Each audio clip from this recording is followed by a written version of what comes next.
All right, everybody, welcome back to the Purple Friday Show, episode 225. Coming off another Ravens win. This is the fourth. This is four straight in a row against another quality team at the time. The Ravens went up winning was at 30-23. Mm-hmm. I said this to I think my dad and a couple other people. It was like I think I said this before. Well, I said this around the halftime from the hammock. I felt like the game was in hand. It looked a lot closer than what it actually was, but never did I feel like the Ravens were going to actually give the game away. And that's a lot saying from what we've seen early this season, right? Mm-hmm. The first two games, especially saying that no Raven lead is safe, but it still felt like in this game, like Terry was obviously the main target for them. No one else kind of went off. Was it Zacchaeus, whatever, dropped a few passes. Zacchaeus, I think his name is, dropped a few passes. The Ravens did a pretty good job locking everybody else up. Again, Terry catching inside the end zone on fourth down, the throw by Jaden. Like, that's really, I'm like, I was nothing much else he could do there. Like, it was just pinpoint throw, and like Terry just like in small windows brings the ball. I mean, it's like I couldn't even be mad at that play. I was like, hey, man. Yeah. But I was watching the what was it, the Wired, when they do like the when they mic up guys or whatever for the Ravens and showing the game, and on that Wiggins play where he got a pass interference that ended up giving the first down, which I think ended up leading to a touchdown on that drive. Kyle Hamilton was telling Wiggins, like, yeah, Dan, just get your head around, man. He's like, and Wiggins like, I got to work on that. It seems to be a thing with Ravens cornerbacks. I don't know what it is. He's not the first. Stevens isn't the last, and we've had it with Jimmy Smith. We've had it with a few guys that have had this issue where the coverage is great. They're there. They just can't seem to turn their head around. I don't know if they're afraid. I don't know if they're going to lose the guy or they're not going to track the ball right. I guess I don't know. It's something they got to work on going forward. But on the offensive side of the ball, I think even though it wasn't like a whole bunch of points, then it did score 30. It wasn't a whole bunch of points, but this was probably the most complete game that I think the Ravens played on offense. Passing, rushing the ball, it was all there. Lamar had time in the pocket. He saw guys over the field. Zay had 111. Oh, he had over 100 yards, I think, in the first half of the game. He had like 100 yards receiving in the first half. He's had back-to-back 100-yard games. Still didn't score a touchdown, but he's being used now, as like Travis said, being used as a wide receiver now. We saw Nelson get the ball. We're starting to see all three tight ends now get involved in this offense. Kolar, Mark Andrews gets a touchdown. Likely, like we're starting to see everybody starting to get involved. It's like they're little wrinkles now each week. It's the little things they're adding to this offense each week that I really like what I'm seeing. Now, again, they still not using Justice Hill the way I would like them to use Justice Hill. He still more uses like in the pass block offense to help, to spell out and kind of things. Like to see him get the ball more. But I guess the way Derrick Henry's been running the football and the way he's been closing out games for the last 3 weeks, it's kind of hard to like not keep him on the field now at this point, which is weird considering the first 2 weeks they kind of kept him off the field because they felt like they had to throw to win the football game. But now it feels like now Monken and Lamar in that offense trust themselves rushing the football, that we don't have to throw 10 attempts now to close this game out. We can rush the ball. Let's run the ball and we can close this game out. Because I think they're starting to realize now that their strength with Ricard now looks like they're running a lot of I formation stuff with Ricard there now, fullback. Everybody, they're starting to realize now, like we're just overpowering dudes now. Like there's not a lot of teams that can match up with us physically. So we're getting into the third and fourth quarter of these games. Let's not try to get cute here. Let's just run the football. And that's what they've been doing. They've been doing a great job at it. And look, Lamar continues to just impress, man. They were saying on the radio, like it appears now like he's 28 years old, and he's now starting to enter the cerebral part of his game. With the one run where he took off for, I think, 30 yards, you could clear the defense. They caught the defense completely off guard. They had no idea he was going to keep that ball and run on the right side, and he got 30 yards off of it. And he didn't do it a whole bunch in the game. He picked his spots. He's picking chose. So I think that notion of Lamar's He's going to run every time he gets a chance to run the ball. No, I think now in this offense, now having an elite guy running back, he knows it doesn't have to be all me anymore. I don't have to carry the ball 12 times a game anymore. We can get Derrick Henry and keep giving him the ball, then we can still win these football games. And I like the fact that the Ravens are now still trusting the run, right? Too many times in the past we've seen the Ravens run the ball a few times, it doesn't work, and then you don't see it the rest of the game. They run the ball 5 times, 6 times, and then that's it. So I like the fact that they didn't have the huge runs in the first half, but they kept going back to it. They knew at some point it's going to break. They knew at some point it was going to break. Back to the defense, the middle of that defense in the secondary is still trash. It's awful. Not good. It's you said this, like I feel it does feel like they're asking the linebackers to do way too much. Marcus Williams is I don't know what happened to the guy that we traded, or not traded, we signed a free agency. He was one of the best young safeties in the league when we got him, and he hasn't been that. I don't know what happened. He was a ball hawking safety in New Orleans. I don't know what has changed. I don't know what has changed, because it appears, especially on several of those red zone plays where they're trying to keep the Commanders out of the end zone, Marcus is trying, him and Ardarius are trying to figure out where they're supposed to be. Like, they're just looking around, and Marcus is like, pull them over here. He's like, well, they don't know where they're supposed to be. So still there's a communication issues. Even though they brought Dean Pease in, there's still some communication issues on the back end of that defense. Again, I think the corners are fine. I think once they start learning, just get their hands up, turn around or whatever, there's some plays that can be made. I think that can be taught. But it's clear now, going into after 6 games, Eddie Jackson and Marcus Williams, they're just not on the same page with the rest of this defense. I just don't understand it. Yeah, I mean, just keeping the tune with the defense, which from what you just mentioned, it's been a major problem. I mean, the safety play has been subpar for the most part, and that's mainly just on like I said, specifically Marcus Williams. I mean, he's getting the most money back there, so I'm gonna put the most blame on him. And it's not necessarily, it's not necessarily that he's getting just completely beat. Like I said last week, it's more of the blown coverages. He's just not in positions that he's supposed to be in. The Terry McLaurin touchdown in the back of the end zone, where it just seems like, once again, a communication breakdown. And that was something that I brought up last week that has been alarming to me for a few weeks now, consecutively, that they're just not making those appropriate adjustments. We brought in Dean Pease, and he was there for that game in the booth with the defensive coaches. And, it's but so much you can do from the booth when you need to make those on-field adjustments and communication issues, because it's not like they're talking directly to the players on the sideline. But they got to get that together. That's something they have to clean up.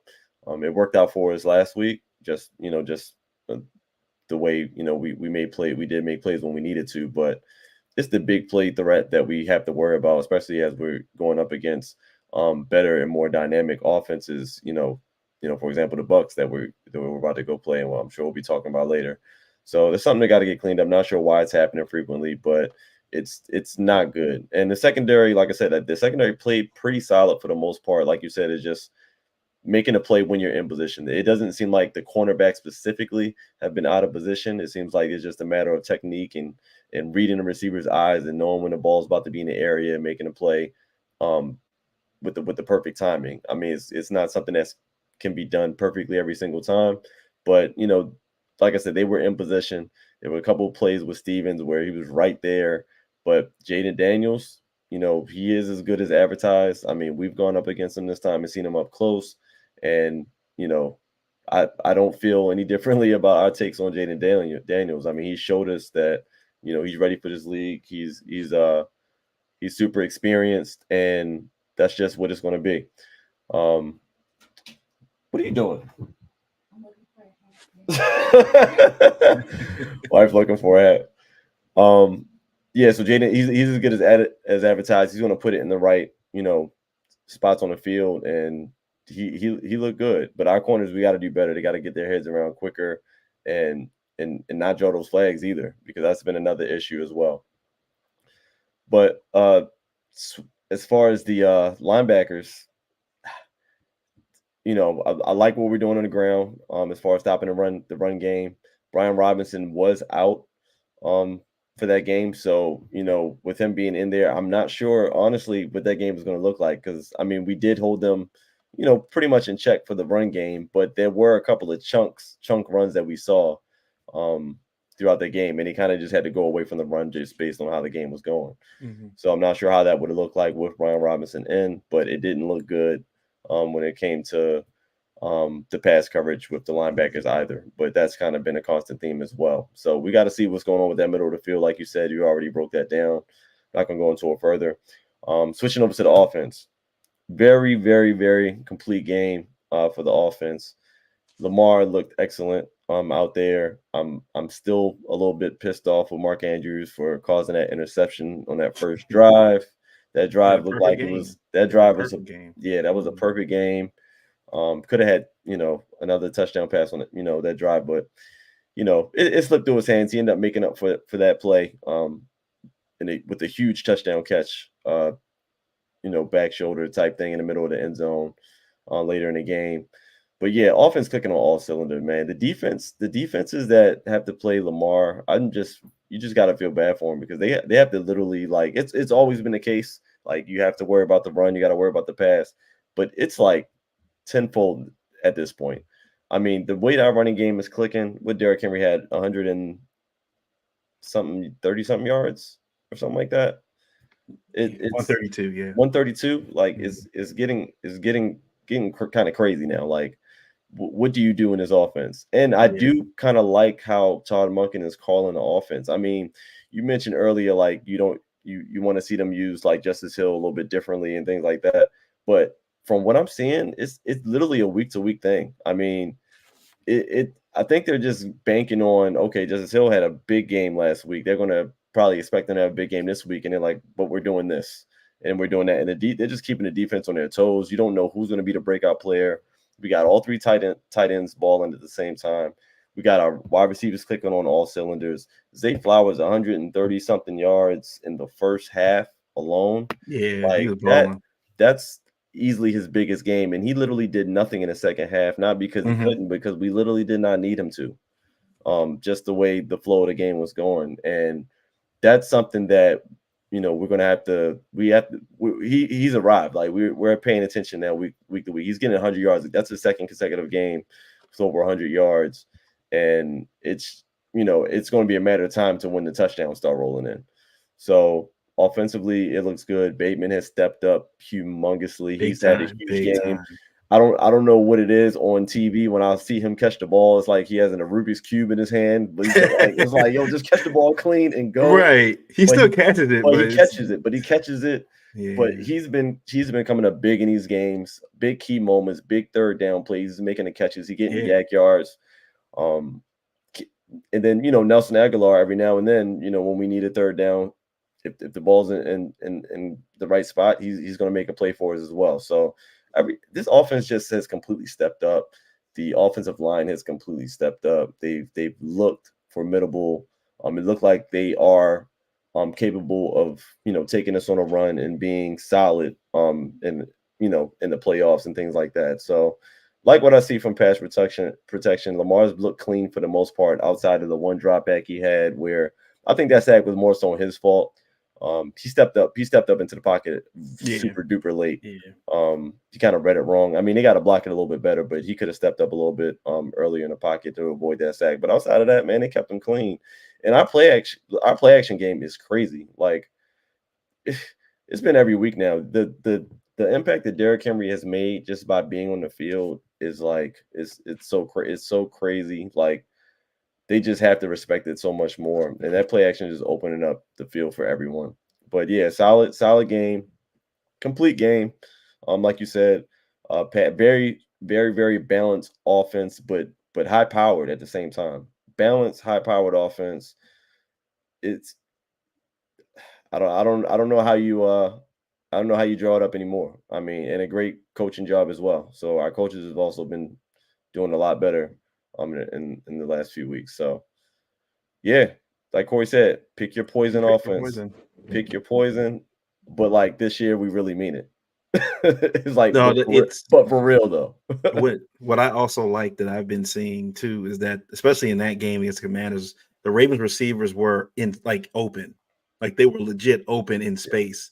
And I know if it's they're running different routes or whatever the combinations are, but we saw the last few years too many times the Ravens were running next to each other. They had defenders like literally all over them, and it was just trying to get 50-50 balls like all the time. But it felt like, especially in that game, everybody when they caught the ball, they were open.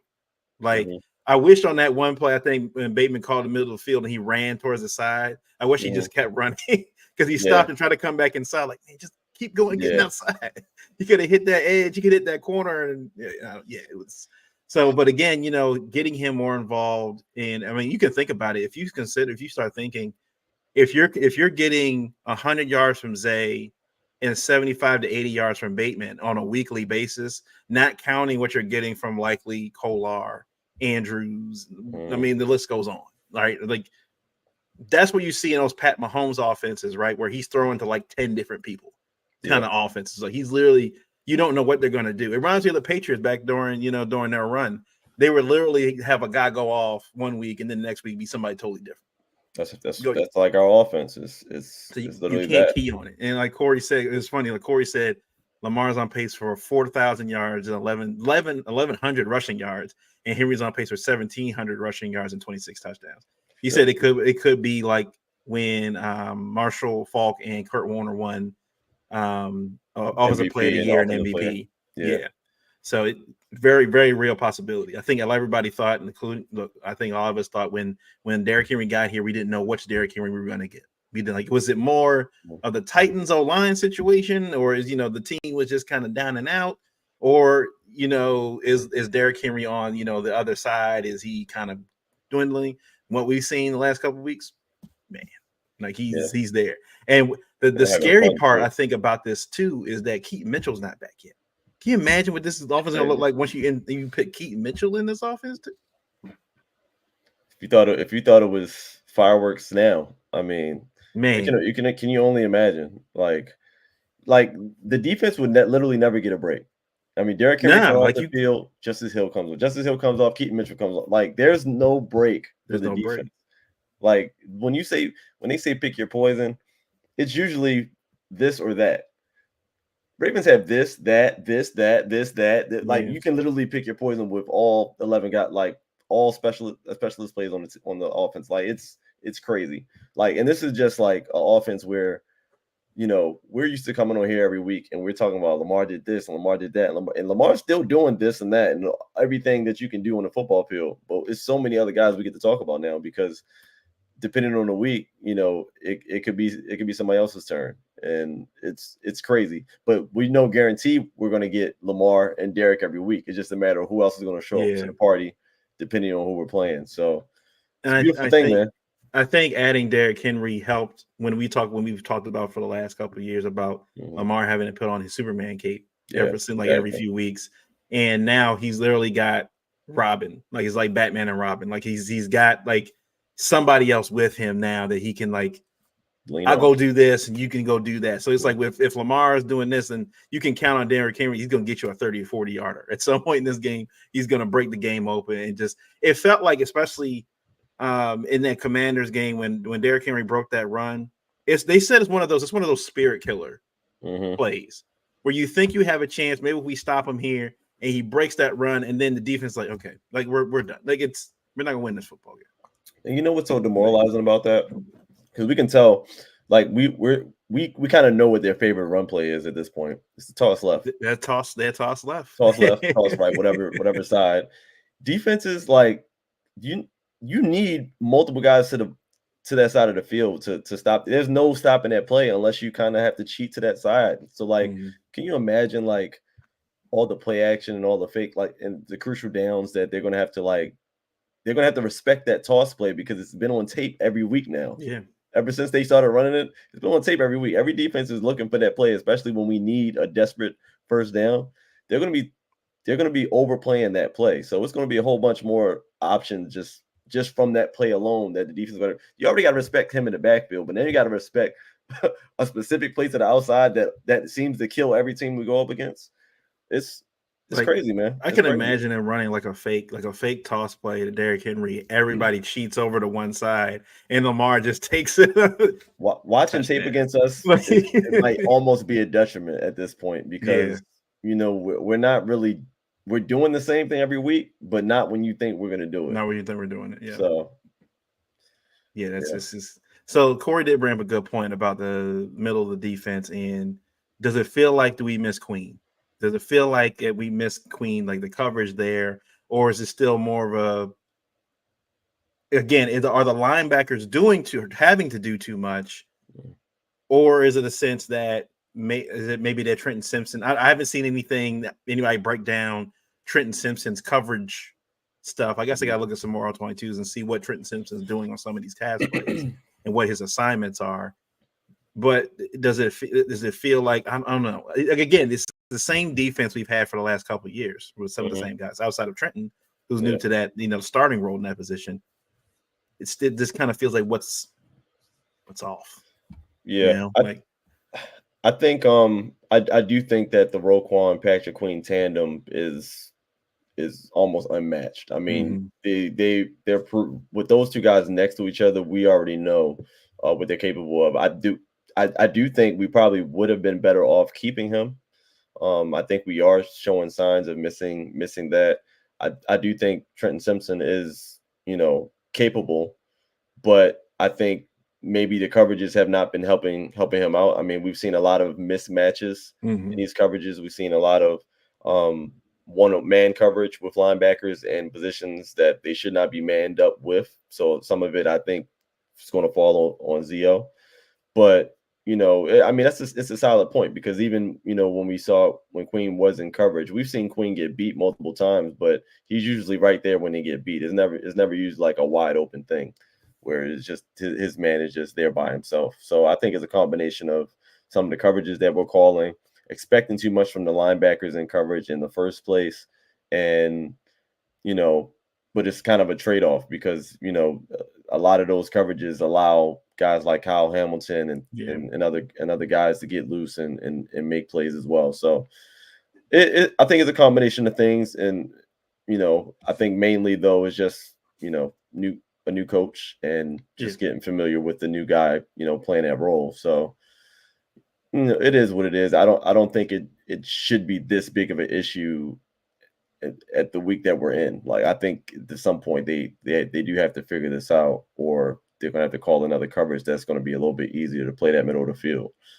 But they got to figure it out. That's a good thing the offense is doing what it's doing. It gives the defense some time to kind of figure this out, right? Again, I think they have the talent. They got the players to do it. A lot of times, just putting guys in the right spots. Listen, just listen. All you got to do is put on that Bengals tape. I mean, it was happening all game.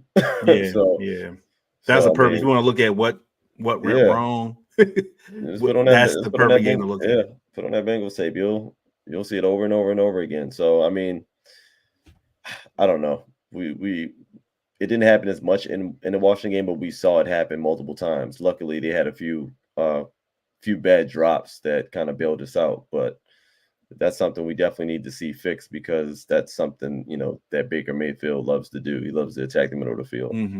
So. All right, let's move on. Week 6 around the NFL. So, I mean, obviously a big week.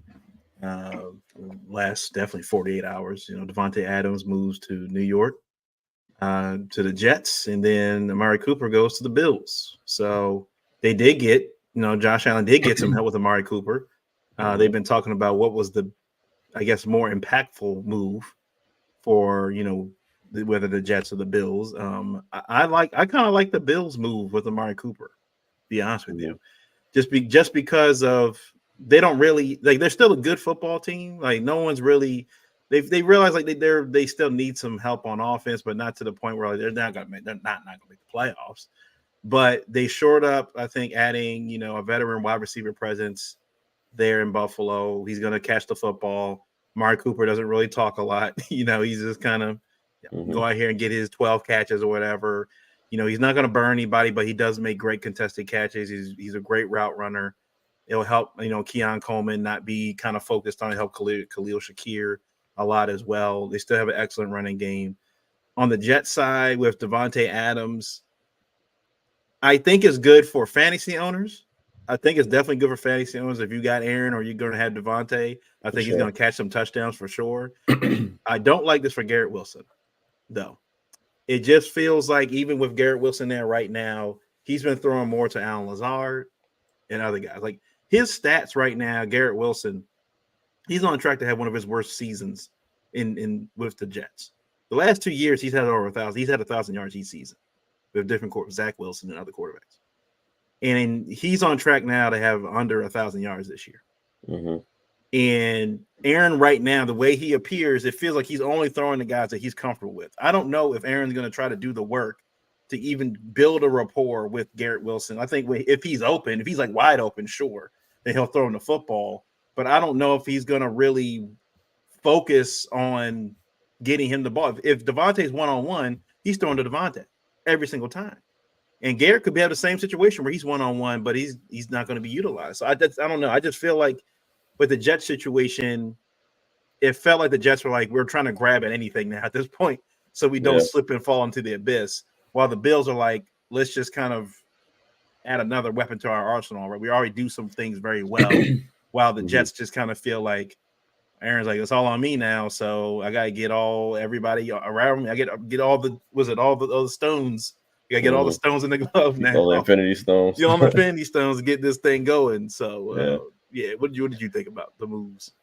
Yeah, I think for the I think I do like the or I would say the most impact, at least right now, I think is Amari Cooper going to the Bills. I just think they're definitely in desperate need of a weapon at that position. The fact that they were able to get that win in New York without James Cook as one of their major weapons right now as well, that was a pretty big win for them. And then their season is salvageable. I think Amari Cooper does make them immediately better.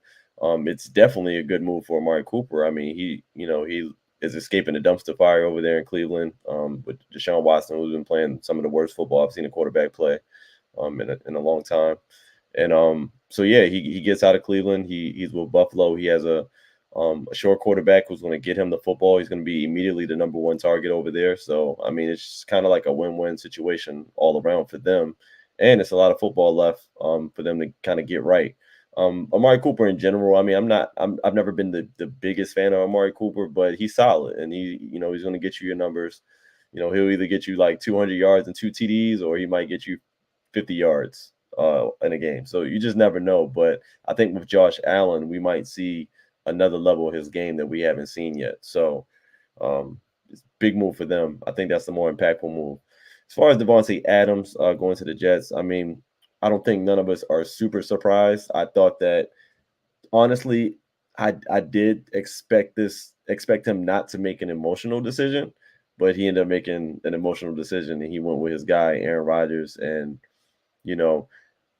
I just don't have, necessarily, I don't have the faith that Aaron Rodgers is going to last. And if he does last, I don't really have much faith that he's going to getting remain. hit a lot. He's getting hit a lot. Yeah, he's getting hit a lot every week at this point. He, at some point he's crawling back to his feet. It just doesn't look good. Devontae Adams, he's an aging receiver as well. So it's like, but he had options. I mean, I feel like he kind of had his pick of the litter. I mean, he does demand, a lot of bread. He's going to do some money. So, I guess maybe he didn't have his pick of the litter, but I don't know. I don't know how much this helps them at this point. The defense just lost to Josh Allen, who pretty much, we walked all over them. They didn't have any weapons. James Cook didn't play. Yeah. So like, yeah. And even with adding Devontae Adams, I don't know how much of a, I don't know how much firepower you're going to add, as soon as you need to add it, because you guys need wins at this point to do anything with the season. And Rodgers being in his last year of his deal, it's like it's just too shaky of a situation. It's such a major move, but the situation is just too shaky for me to really believe in it. Garrett Wilson, I mean, it does suck for him because I mean he's coming off one of his best games with Rodgers so far. I mean he had over 100 yards receiving. Mm-hmm. Alan Lazard had over 100 yards in this game that he just lost. So I mean Aaron Rodgers was through for almost 300 yards. He threw the ball pretty well in that game. Mike Williams, who we'll get to because I feel like he personally owes me bread. I think he personally owes me money. I needed him to have 2 catches. No stats. He could have been 2 catches for minus 3 yards apiece. He couldn't do that. And the first catch was just a pitch and catch, and he dropped it. And then the second one was the one where the guy he slipped and fell, and the guy got the interception, ripped it right out of his hands, and he pretended to have a concussion. Yeah. So anyway, neither here nor there. I didn't want to get off topic, but I'm getting emotional myself because he pissed me off. The parlays, man. Yeah, I still want a big one, but okay, that one pissed me off. But yeah, I don't think this move here moves the needle that much. I mean, good for them. They get the good news is that there'll be immediate chemistry over there between those two. Mm-hmm. I mean, it's not going to be that much work they're going to have to put in to get him ready for Sunday. But on the flip side, like I said, if this is a win now move, I don't think this gets you guys the win now. I still think I still don't think you guys are going to look too good against other good teams. It just is what it is. I mean, I think they'll squeak out a few wins against teams they're supposed to beat, but I don't think this pushes them too much further along. Yeah, it's a move we expected, right, 2 years ago, and I think the people that know the whole Devontae Adams, Aaron Rodgers saga when they were both in Green Bay. Mm-hmm. I don't know the discussions that were had, but it sounded like Devontae thought that Aaron was going to stay in Green Bay, which is why he stayed initially. I think he thought Aaron's going to stay here, and then Aaron dipped, and then Devontae was like, "What do I do now?" So then he goes, "I'll go with my college quarterback, and then with Vegas." Same. He thought the same thing, and then they released him the year later, and then he stuck with Minshew, McConnell, and Garoppolo, and all the rest of them. And now he's following Aaron Rodgers again back to New York. But like you said, like we've seen that every game, that offensive line is not good. They're getting beat up, and this is only 6. I don't know if he's gonna make it. He's gonna go down with some kind of leg injury. Like it's just when he got folded up in that Vikings game, he got folded up. Like yeah. I hope he does. I hope he doesn't get hurt. It's just that. It's just a long, grueling season, and it's not supposed to look. It's not supposed to look like that this early in the year. No. Again, not utilizing the run game like they're supposed to. It gets on my nerves that they have Breece Hall and Brown Lanning back there, and they do not use them.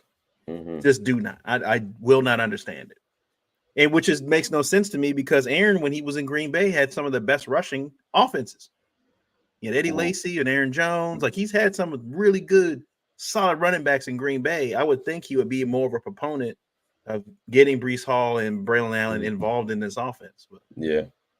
Corey does make a good point, though. I mean, another side of it, they didn't have to do too much to get him. So yeah, they gave up gave up a conditional picks, man. Conditional third, and they didn't even have to get rid of a player or nothing like that. So I mean, on that strength, it's like if you're just going to hand him over, cool. I mean, he still got to work out something with a contract at some point. I get it. But as far as just to get him in the building, I'm not mad at it. Yeah, man, they got him there. The Raiders, look, Banks Crosby already pushed one of his coaches. You saw against the Steelers game. Yeah, he pushed one of his coaches, and he's ready to get out of there now too. Mm-hmm. But speaking of the Steelers, so we saw that Russell was getting first team reps. He's not the starter. Tomlin has not announced if Justin Fields is going to be the starter, but Russell is getting first team snaps. Yeah. Do you think he plays this week? Does he start this week at quarterback? I think he does. And if he does, what does that mean? What does that? We've all been saying now for the last 6 weeks that Justin has done enough to be the starter unless he either gets hurt or just stinks it up. Like he's just terrible. What do you think? Why has this changed? What does it feel like this? Why does it change?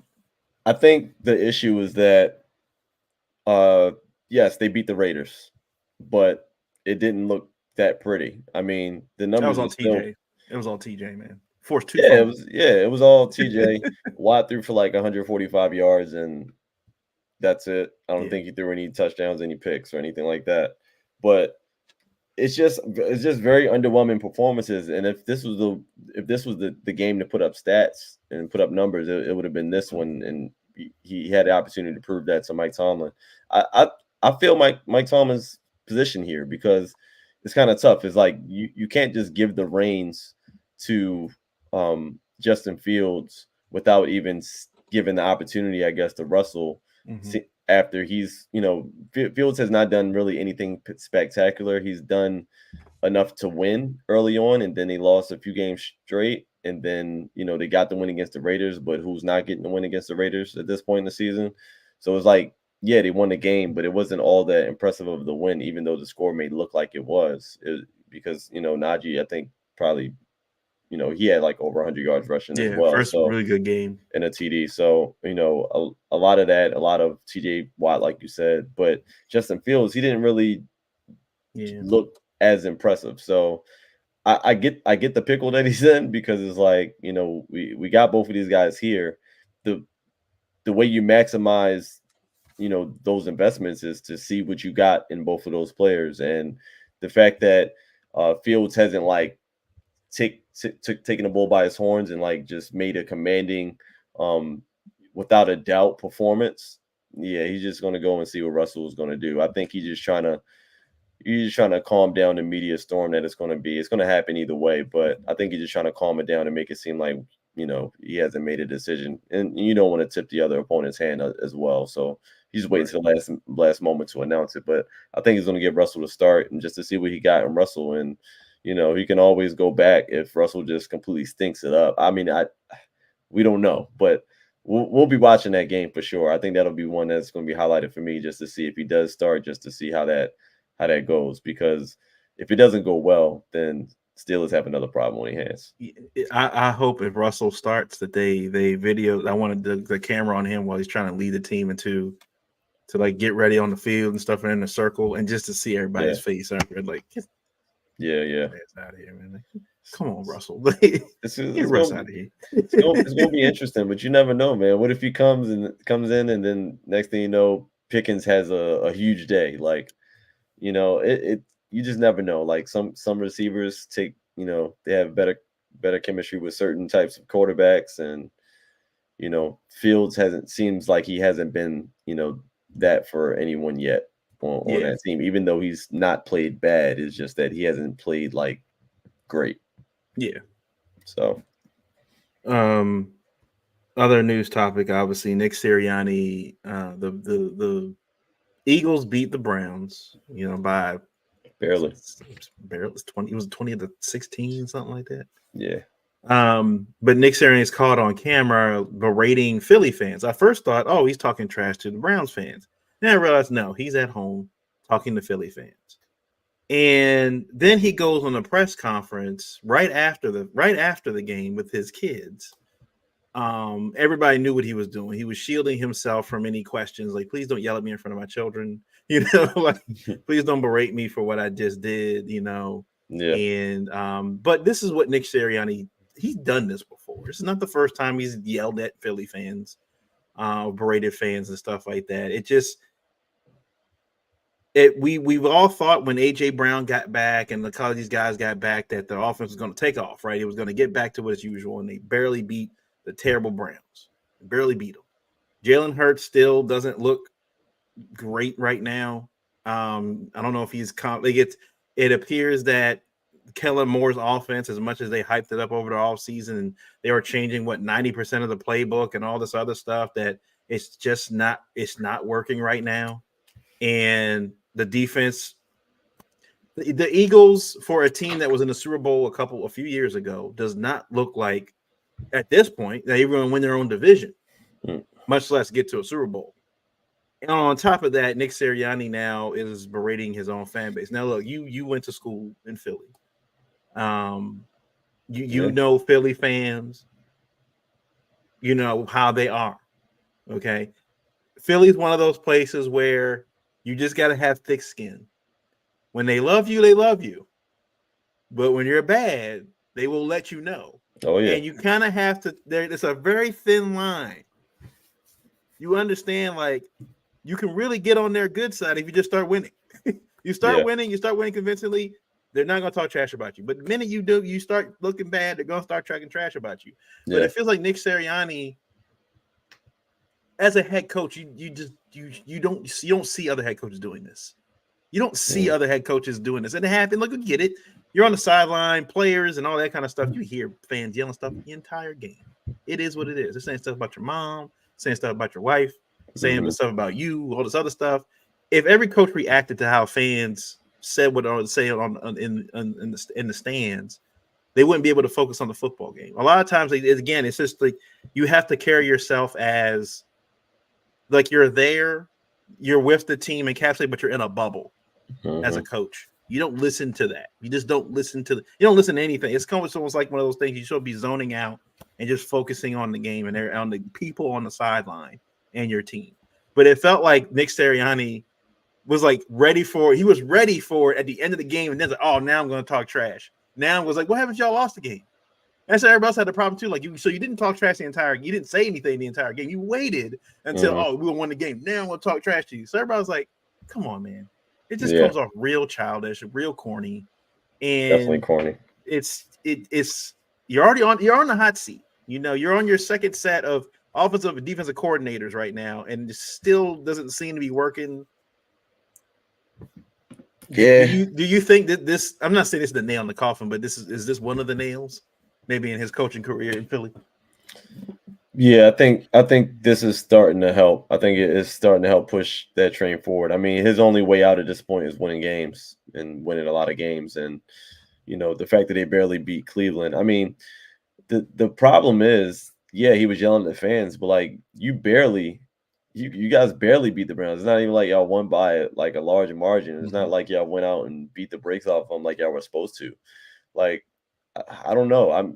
The Philly fans. They're upset because obviously the even Jalen Hurts hasn't played to his standard that we're used to seeing him play. It seems like almost appears like he's regressed, but he had a solid game for the most part. He got his weapons back in this game. He got AJ Brown back. He got Deontay Smith back. Not Deontay Smith. Devontae Smith. Back in his game, and I think he had almost 260. Hurts had like 264 and 2 TDs. But you got your weapons back in this game. AJ Brown went off in this game, over 100 yards, and it's still like the offense still didn't look right. Yeah. And what I always point to in his offense is that they, for some reason, are still underutilizing Saquon Barkley. I just don't get it. I mean, maybe not underutilize him because I think he did have almost 20 carries, but I think he only had under 50 yards, whatever it was. And that's not going to cut it. I mean, that part of the game has to get, they have to figure that run game out. I mean, Saquon Barkley should be your primary, option at this point. The fact that he started off the year and he was almost basically an MVP candidate to where you're just underutilizing him, or he's not being designing plays to get him out in space, designing runs to make him successful is just, that's a lot of the reason why they're frustrated. So you couple that with, the losses, when your receivers went down, those games that you lost, and the way that Jalen's been playing, it's a lot of frustration, and a lot of that blame does go on Nick Sirianni. And, there was issues last season, when they lost all those games after going 10-1 to start the year, and then they just kind of fluttered and it was a wrap. And then there was issues with the relationship between Sirianni and Jalen Hurts. I think that still remains. I don't think anything was resolved from then, and a lot of that probably just resurfaced when he started losing again this season. So it's a lot of issues going on over there that they got to figure out. But yeah, Sirianni's corny for that, just for that reaction. I mean, it's the Browns. Deshaun Watson's playing his worst football in his career, and that's nothing to gloat about, especially to your own fans that paid money to come see you stink up the joint. What's up, Travis? What's up? What we talking? We gave Deshaun a Pookie.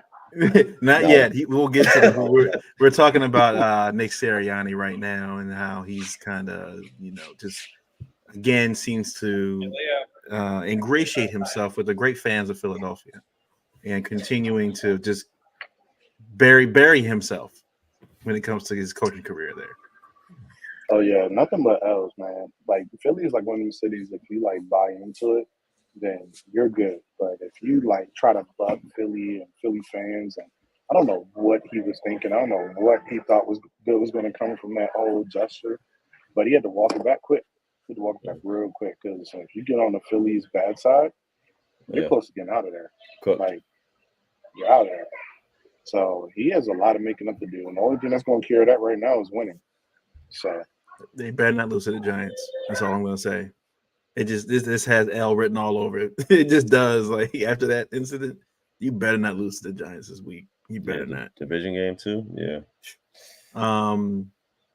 Next up is the Cowboys. Losing 47. What was it? 47-9 on Jerry's birthday. Mm-hmm. At Jerry World.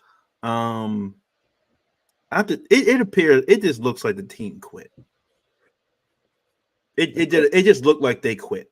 The Lions in the last couple drives of that game ran like 3 plays to offensive linemen on purpose. Penei Sewell had like a pitch play, some kind of play. I think got called back, but it looked like he tried to dive for the touchdown. They tried to throw a touchdown pass to one. Mm-hmm. And it brought me back to remember when Terrell Owens played with the 49ers and they played against Dallas in I think they were still in Arlington, Texas at the time. And Terrell Owens scores and he runs to the star with the football and he poses there in the middle, right? Emmitt Smith, the next drive, gets a touchdown, runs to the star, plants the football back on the star to kind of, back and forth. T.O. then scores a second touchdown, runs to the star, but then I think it's one of the safeties, can't remember his name. Roy Williams, or it might have been Roy Williams. It might have been one of the safeties comes over and knocks him out, and then a fight breaks out.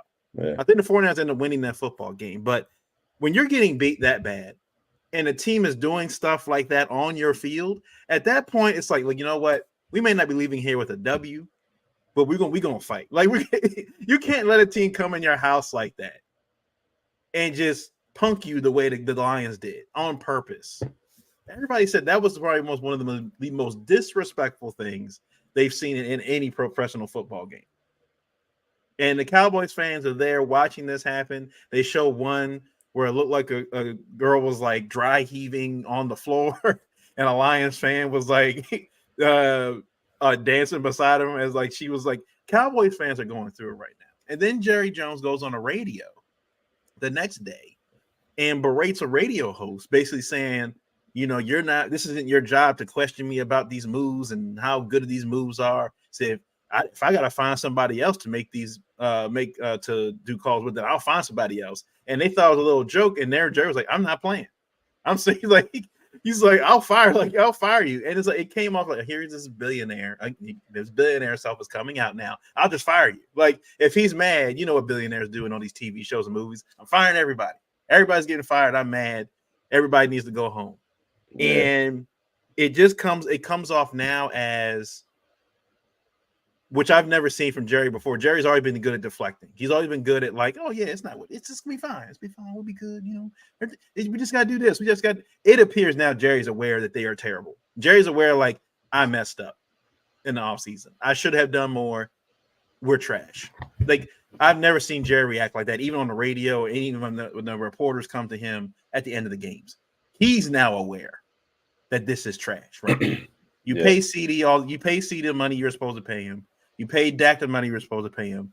Dak and CD are still now 6 games don't seem to be on the same page with each other at all. I don't know it. And Troy Aikman came out today and said he feels like CD's being lazy with his route running. He says CD's giving up on plays. He's not running with 100% effort when he's coming off the line. Like there's clearly something going on in that locker room.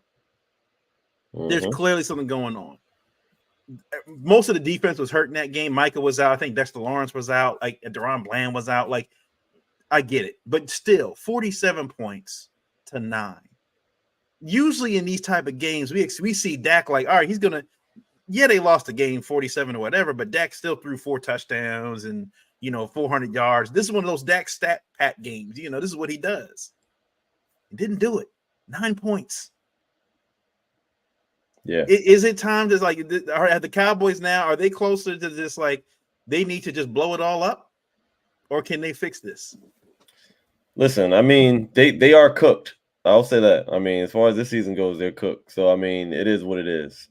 Dak just got paid.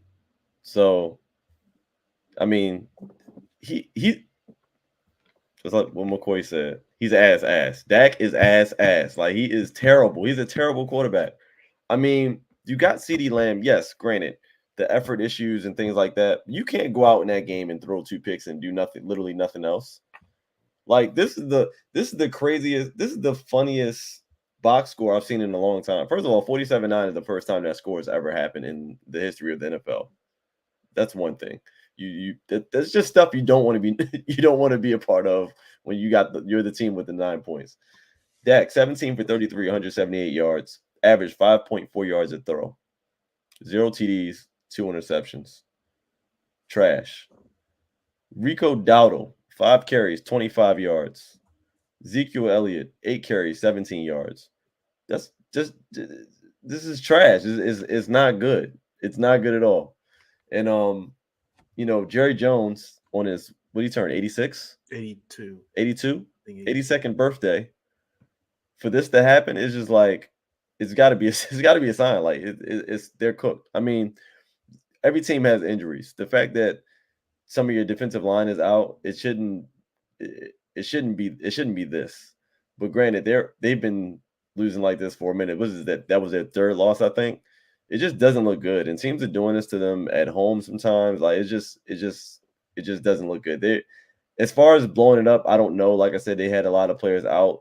I think number one thing they have to do though is get a run game. I mean, they got to get a run game, and obviously need to get their defensive line back healthy. Their secondary is not looking good at all. They're looking bad. Trayvon Diggs is, I don't know who that guy is anymore. He's nowhere near the highlight reel that he used to be. It's just overall it's as long as Jerry Jones is at the helm of that, unfortunately, I just don't think there's going to be a quick fix for this. I mean, it is what it is. Dak got his money. He's there for a minute unless somebody is willing to trade for him. And then at that case, yes, you have to blow the whole thing up. But yeah, it's not looking good for Dallas. Dak is ass, and it just is what it is, man. I really don't know what to do to help those boys. Hey man, what I said last week, he a grad assistant, bro. Like, there's no scenario where I see this working out for the Cowboys. They got to blow it up. They got to blow it up completely. I mean, when you have a 350-pound offensive guard tackle lining up out wide, being your number one receiver, you know what I mean? You throwing fade routes, back shoulder throws, ladders, reverses, running the read option with the center. Like, there's just no coming back from that at all. So, yeah, man, it's rough. It's rough in Dallas. And I think the thing is, though, they have no culture, no leadership. Who's the leader of the Dallas Cowboys? Good question. Yeah. Jerry Jones. It's Jerry Jones. It's always been Jerry. It's always been Jerry. And if the leader is your owner, you're never going to win. Yeah. CD's not playing up to standards. He's giving up on the team because he's not a leader. And if you don't have a leader that can reel in a guy like that, you're not going to get the best out of him. So, I mean, the Cowboys, I see, like, nothing but a downward spiral. They're going to have to do a fire sale, man, just like the Browns, man. Fire sale, get everybody out of there, start over. And I think changes have to start from the top down, and that begins with replacing Jerry Jones as general manager. He's going to have to give it up. No, it's. I think this is also a detriment. The detriment to Jerry Jones is how loyal he is to all his draft picks, regardless of what round they drafted him in. He likes to keep those guys around. I'm pretty sure he's been told numerous times, "Hey, you need to just give up on this guy. Like it's just not going to work. We need to get rid of him so we can go and get somebody else." He's like, "Nah, it'll be fine. It'll be fine." Watches why Rico Dowdle or whatever his name is there. Why he brought Ezekiel Elliott back, like instead of getting Derrick Henry in the building, who lives in Texas. Yeah. He said he wanted to play for Dallas. He was right there. You could have driven to his house and got him to play for the Dallas Cowboys. Brought the helmet there and everything. Didn't do it. One of his biggest detriments is to because he is the GM and he's so involved in the draft process and making all the picks and stuff, he feels responsible for everything the Cowboys do. Everything. The one of the beautiful things about being an owner in any professional sport is that you hire people to do those jobs, to be vice president of operations, to be head of player personnel. You have people that have experience in the league to do these things, and you just sit back in your skybox and eat your popcorn, and you got all of the buffets and everything else, and you can just chill and watch the game like every other fan. Problem with Jerry is he's so involved with everything that he feels directly responsible for everything.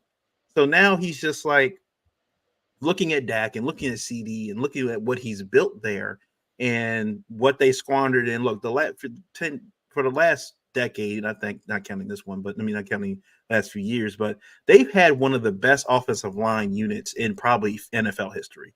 Now, you look back at that line that they had from like 2017, 2016 up to 2022, 2023. They had like all pros on that line. And they did not do anything with it. Didn't get to the Super Bowl, didn't win the championship. Now those guys are either retired, moving on to other teams, or they're aging out now. And now you're stuck with what you have on this offensive line, which is not good right now. And then on the defensive side of the side, they said this after the Packers game in the playoffs, that this team, the defensive side of the ball, was built the wrong way. They have all this speed on the line, but then in the middle of the field, everybody's like built big. Everybody's like big. They're like, so they're just getting manhandled at the line of scrimmage. And then when the receivers and tight ends get to the middle of the field, the linebackers and everybody else can't keep up with them.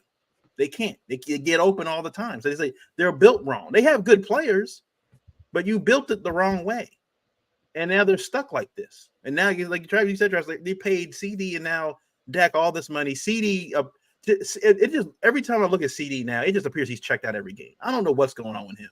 He just appears like he's just walking around. I'm just collecting the check now at this point. It is what it is. I got my money.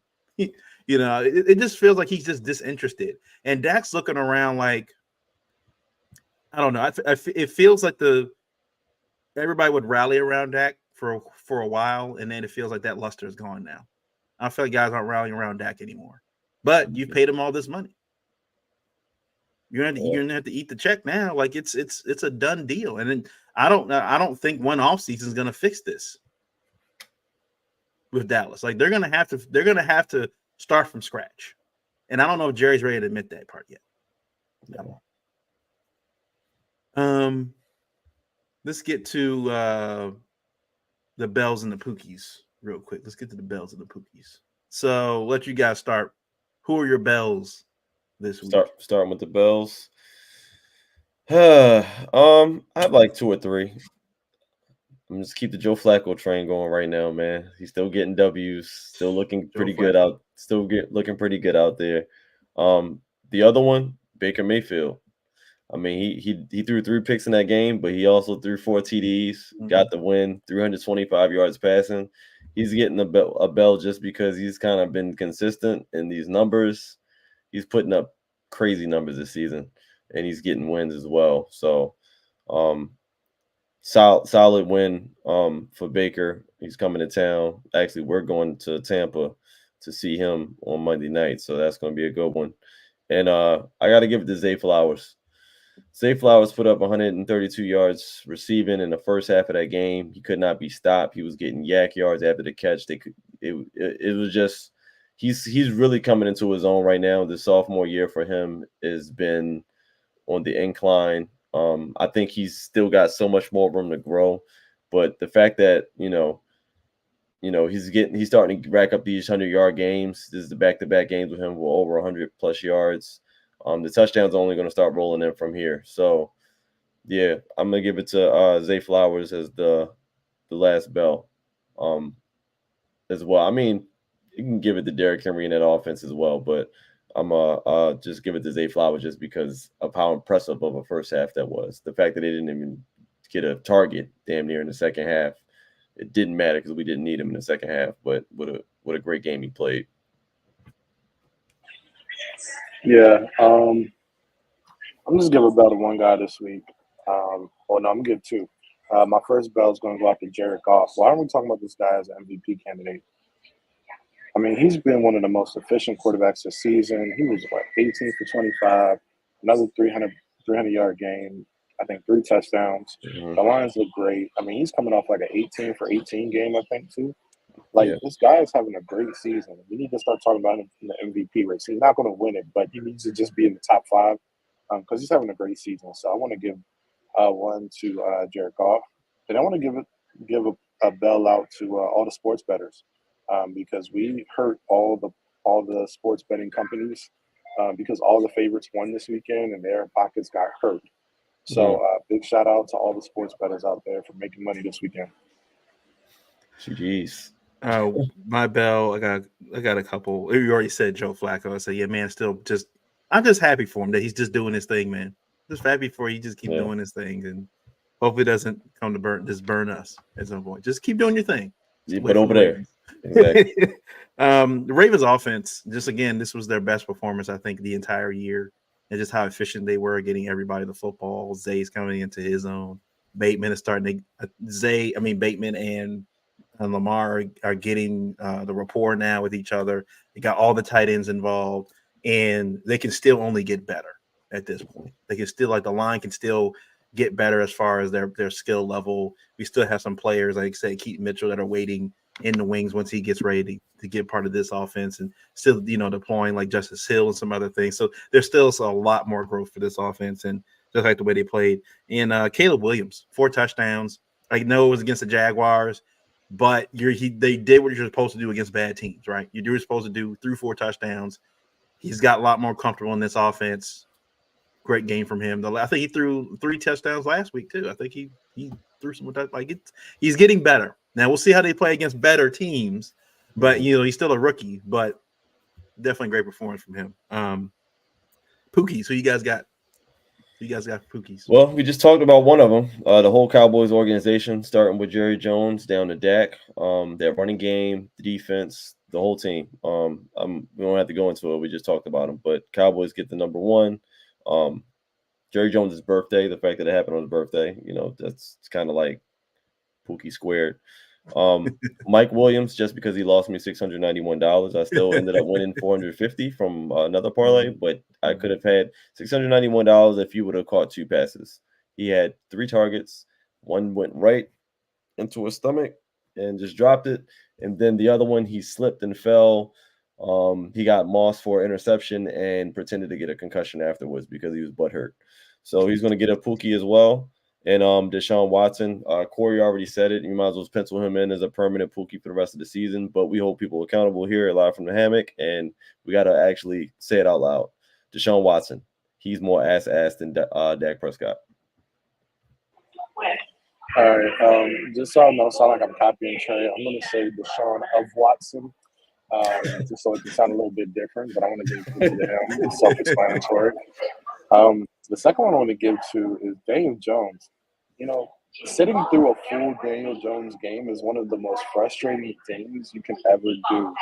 The quarterback play from him is awful.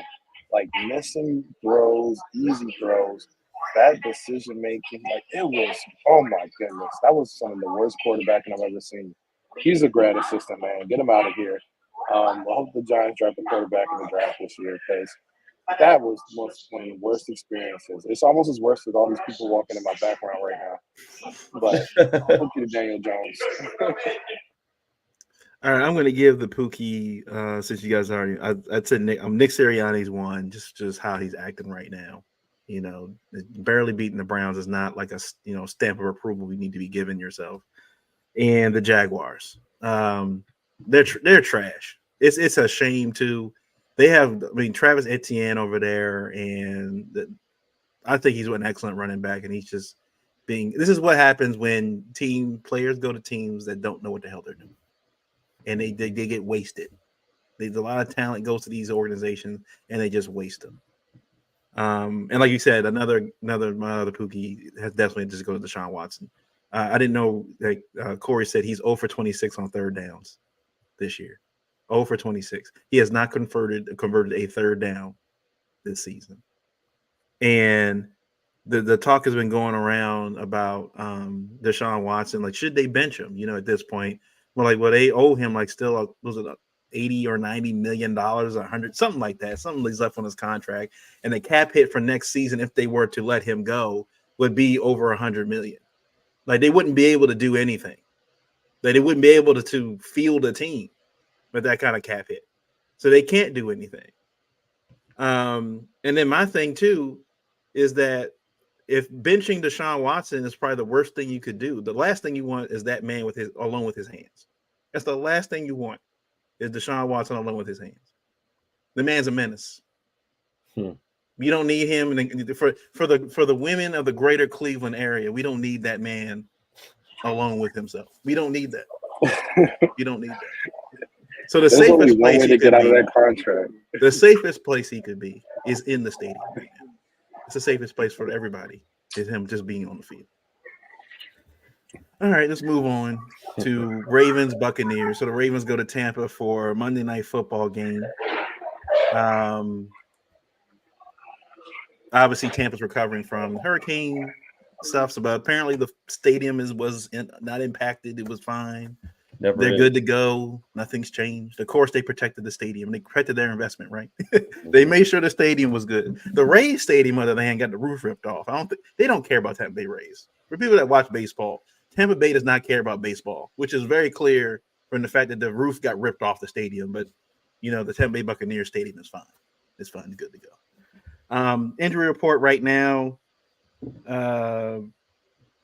Mike Evans, who left, he did leave the game last week from with a hamstring, so he did not practice today.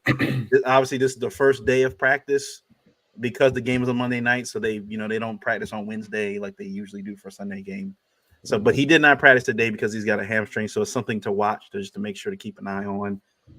They do have an extensive list of guys that are dealing with stuff right now, but I anticipate that. Now that the game, because the game is on Monday night, I anticipate at home Mike Evans will probably play in that game.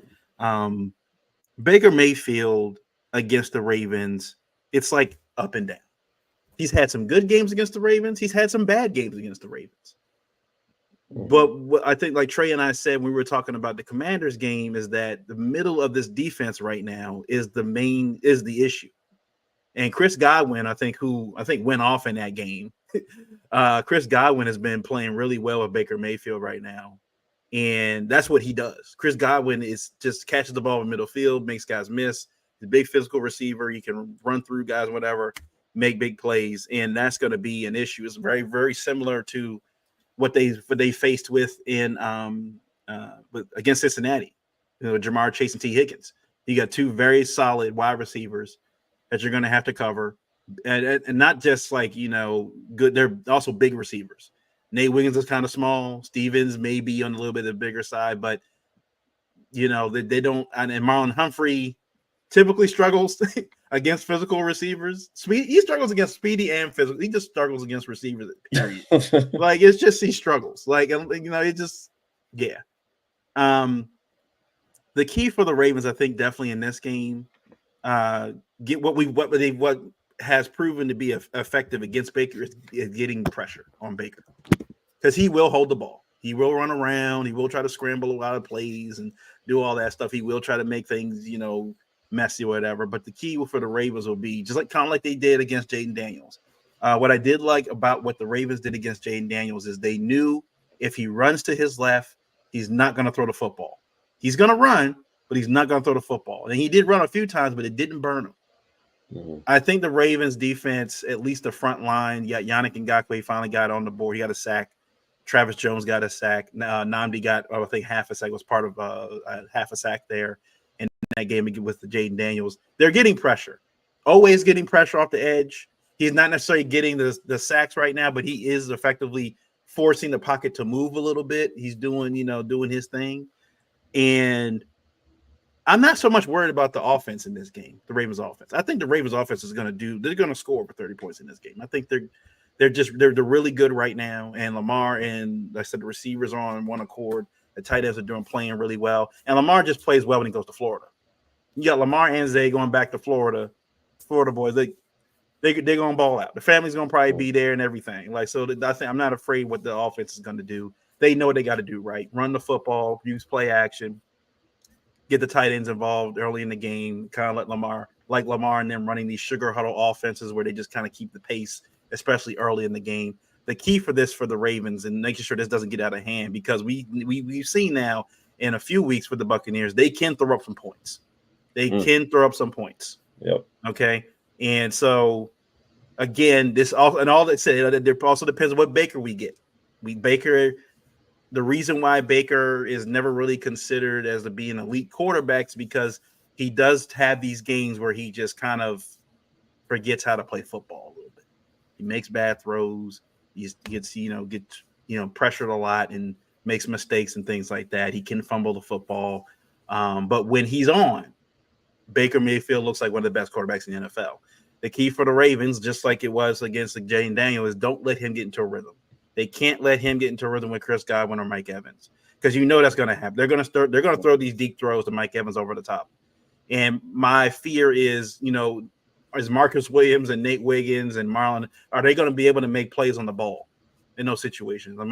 Mike Evans is like 6'5". Okay, he's made a career out of doing this. The man's probably the most consistent wide receiver right now, one of the most consistent receivers of his generation.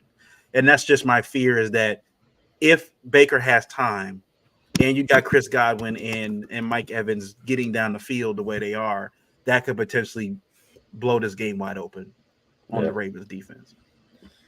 Yeah, I think this is definitely a game where we're gonna have to put up points, man. We might have to have a similar game like we had in Cincinnati with putting up 41 points. I mean, this Bucs team put up 51 last week. Yeah. So like our defense has to get it together. The key of the game is really for our defense to get it together. The secondary has got to get on point. Like the communication has to be better. We cannot play like we've been playing in the secondary and expect this team not to put up points. Anything you knew about Baker Mayfield back when we used to play against him, you can throw it out the window. This is a new Baker Mayfield. He has a whole nother arsenal with him, with that Bucs team, with Bucky Irving in the backfield, Sean Tucker, Godwin, Evans. Evans is a touchdown machine. This is not a game where we have the opportunity to tell Stevens 50 times a game to get his head around and look at football. Like it can happen that quick. They're so efficient when it comes to scoring touchdowns that it's just something that we can't afford to do. Offensively, hopefully we can kind of help out our defense and I would say, like, I'm not worried about the offense, but I will say we do need to focus on scoring touchdowns, and settling for field goals might not cut it this week. We were able to settle for a couple of field goals in that Washington game.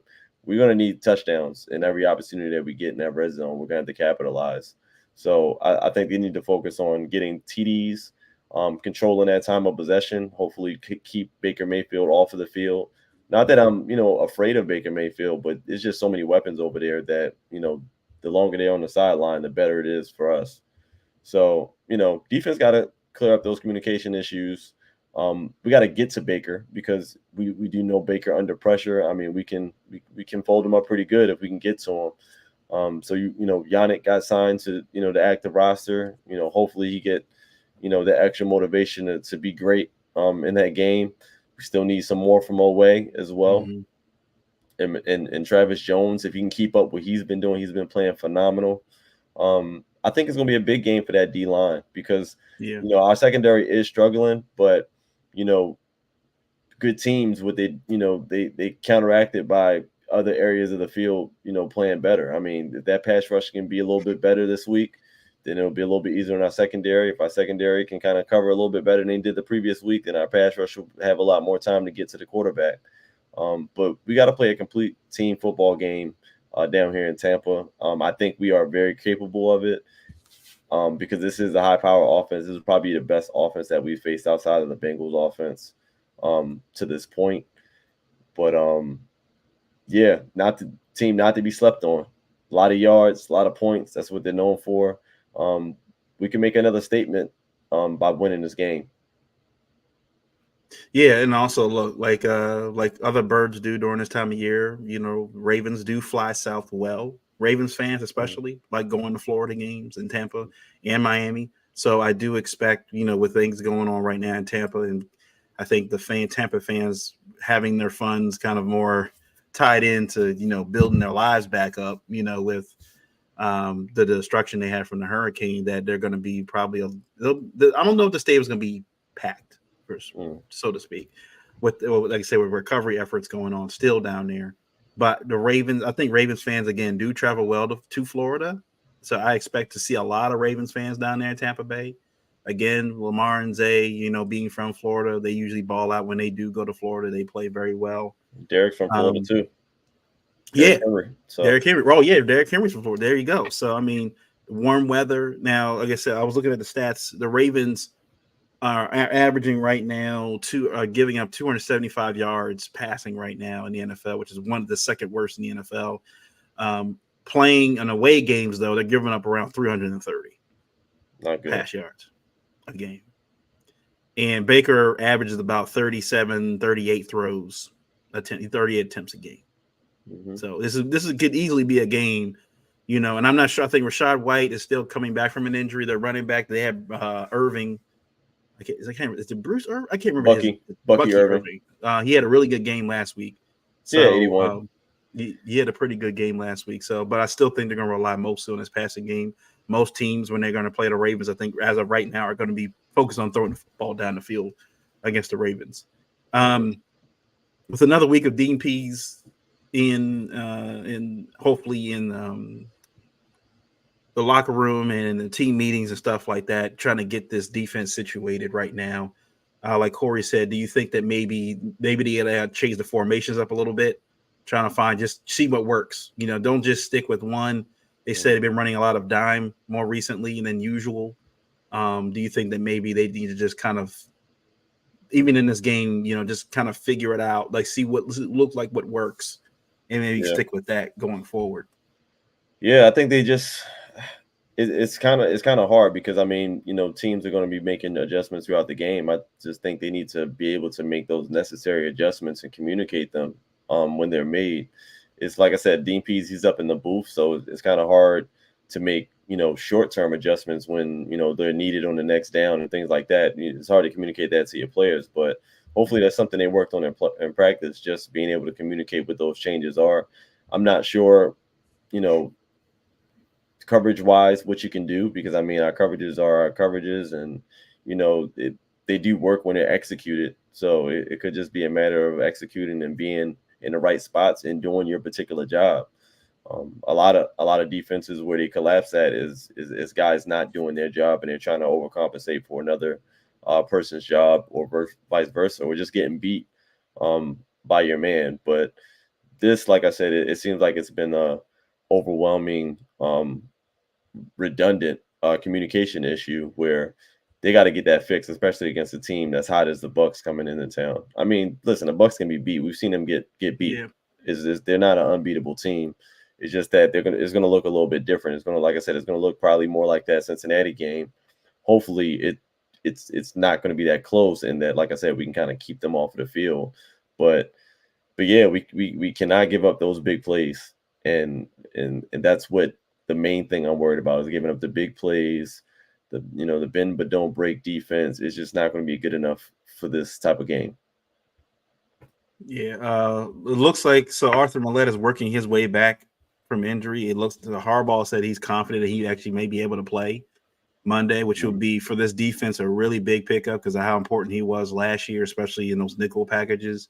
Yeah, where they were kind of blitz him off the edge, blitz him at the line and stuff like that. So it maybe allow Kyle maybe to drop back in coverage every now and then. He doesn't have to necessarily blitz and stay at the line.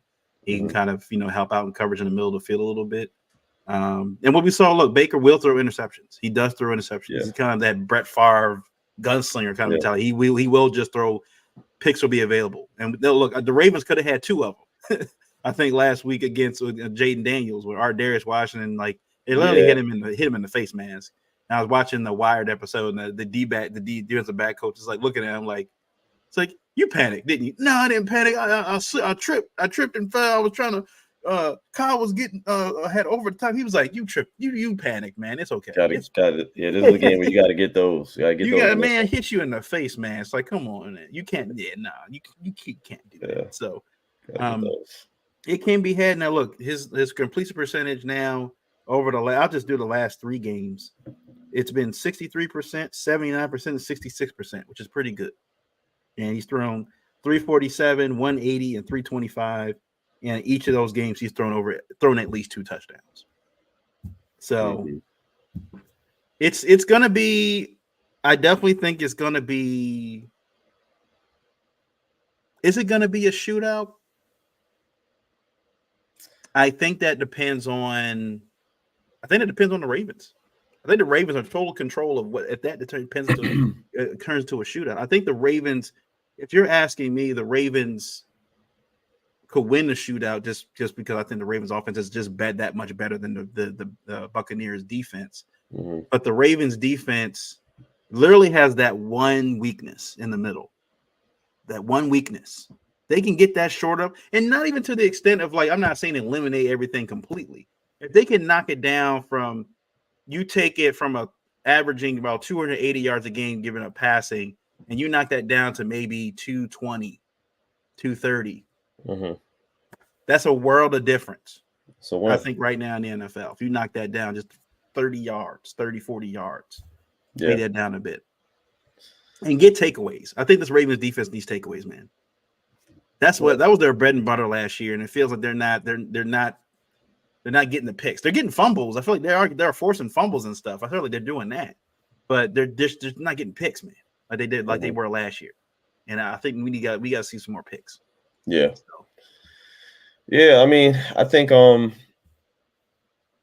think in this game, the Bucs defense specifically, they don't scare me as well as much. I mean, as much just because I'm looking at the stats from the Saints game. Spencer Rattler put up 243 yards on him and a touchdown pass. He had a couple picks as well, but yeah, Spencer Rattler went out there and threw up 243. So, I mean, their defense can be exposed. I mean, it looks like they did really, really good against the run, though. So that doesn't really intimidate me much either because everybody don't have Derrick Henry. I mean, they have Alvin Kamara, which is a really, really good quarterback. But when you got, like I said, the threat of Derrick Henry plus Lamar and just having to respect all assets of the offense, it's not going to be the same. So the defense can be had. We just got to take advantage of all of the opportunities that they give us. Pretty much, I think we're going to be pretty fine in this game. I think it will be kind of a back and forth game, but like I said, I'm hoping that our run game can kind of dominate this game, and just pretty much get us out of there with a quick win. I mean, if we can just kind of control the line of scrimmage throughout the entire game, I think that's the type of game we want this week, seeing as though that offense can put up some points on us. But I don't know if it's going to be back and forth. I think it will be high scoring. I'm just hoping that it'll be a bigger gap in between. Yeah, thank you. I think that's a great point. And the best thing the Ravens can do for their defense is keep their offense off the field. Just eat up clock, run the ball, wear them down, and just, you still score, but be methodical. And when they get the ball, that complimentary football where, maybe you're forcing Tampa Bay to do some things they're not normally used to doing, and they're panicking, and Baker has to throw an errant throw somewhere and get a chance at some turnover. So hopefully they do that. All right, what's the picks? What you got? For the score, man, I think it will be high scoring. I just think it's probably going to be like a 10-point difference. I think we're going to win the game, go down there in Florida, win the game. I do think we put up 40 points. You know what? I'm going to give them a couple extra points. I'll say 40-32. I think it will be probably a one-score game, but probably by, a touchdown and an extra 2-point conversion. But yeah, I don't got us scoring under 40 points in this game because I think it's actually necessary to beat them. So I think we're going to score 40. What did I say? 40 or 42? 42. 42. Yeah, I'll give them 42. 42-32. Okay. 10-point game. I had it at 35-20 Ravens. Yeah, I think the defense, they know they got to get better. They know. Especially Roquan and them. I know, like, even Roquan, I think even the press conferences and stuff, even after the Commanders games, he can tell he's not happy. with how things are happening in the middle of the field, because again, that's his domain. Right. The middle of the field, middle linebacker, that's his domain. And I know he doesn't like the fact that they're just, that's the weakness of the team. So I think that Facts. you got another week with Dean Pease there, and you're getting Arthur Millette back hopefully for the game. Working on some things, hopefully working on different formations or just placing guys in different spots, finding out what works and things. I think they shore it up this week. I think they start showing it. It has to get better, right? I think they shore it up this week.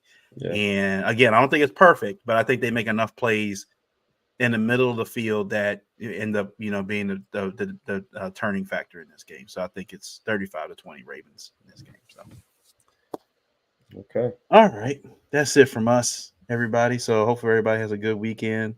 Obviously the game's not till Monday, so we got to wait a whole extra day for this to get done. So it's going to be like a long weekend, real long weekend till the Ravens play in the Monday night. So hopefully we can wake up Tuesday morning for work and not be, I don't know, I hate these primetime games. I love watching the Ravens in primetime. It's a gift and a curse. I love the fact we're on primetime. At the same time, like, I got to work. Yeah, so emotional late at night. Tuesday morning, like, come on. Yeah. So, and then depending on what happens in the game, I'm too amped up to even go to sleep for an hour. Like, yep. So, all right. Well, that's it from us. We'll catch you guys next week. So, peace. Peace.